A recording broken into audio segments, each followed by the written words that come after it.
Joss Whedon has been a pioneer for many things in the decades he's been involved in filmmaking.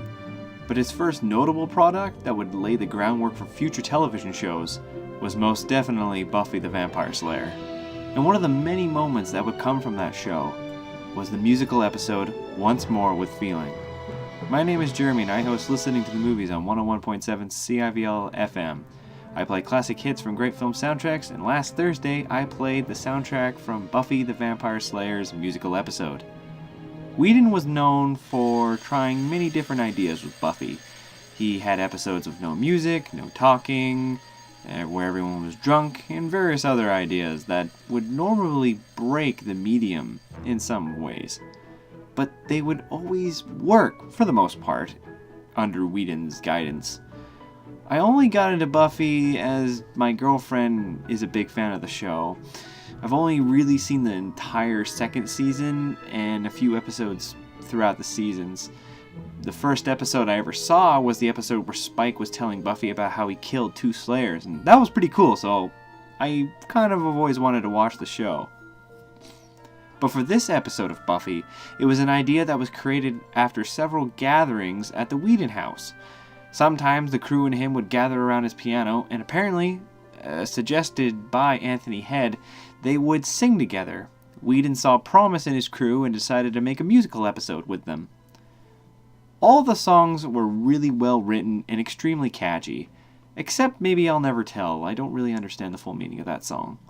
But after I watched this episode, I couldn't get songs like Going Through the Motions, Drawn to the Fire, and Where Do We Go From Here out of my head. Not only are they really good songs, but they also reflect on the state of the characters themselves. Tara's song Under Your Spell is first about her undying love for Willow, but later the lyrics are changed around to reflect her lack of trust in Willow for having altered her memory.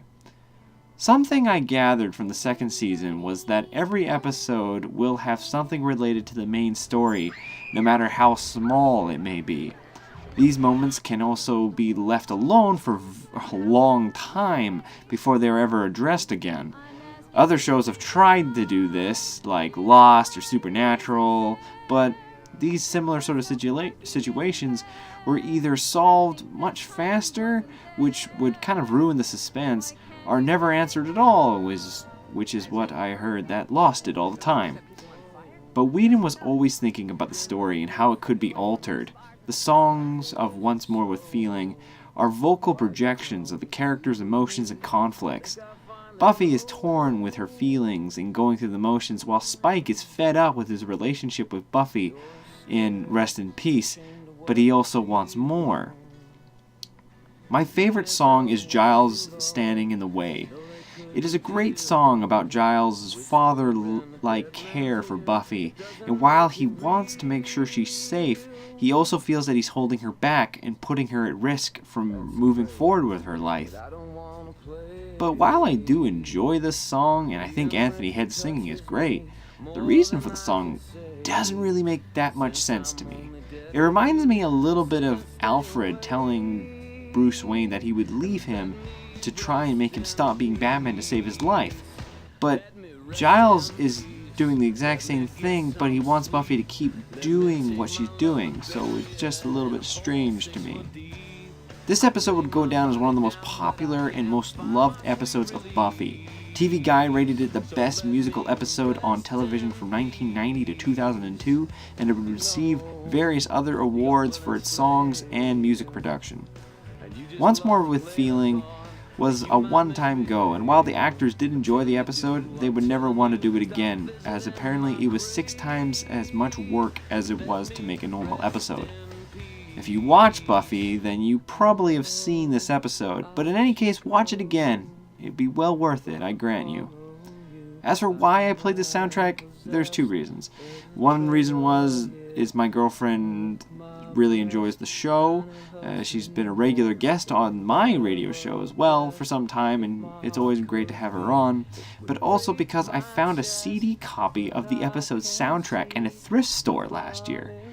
It can't have been an official CD, as it looks like the worst printing job ever done, ever. I don't have the CD with me, but I will post an image of it on the Facebook page soon. Speaking of which, if you want to find out what I'm going to play next, click the second link for the Facebook page. And if you want to hear the recording of the show, it's a really good show, click the first link, guys. Thank you all for watching, and make sure to tune in tomorrow night. Star Wars A New Hope will be hitting the airwaves. And if you guys aren't in the local area, you can find the show on www.civl.ca. Thanks for watching, guys.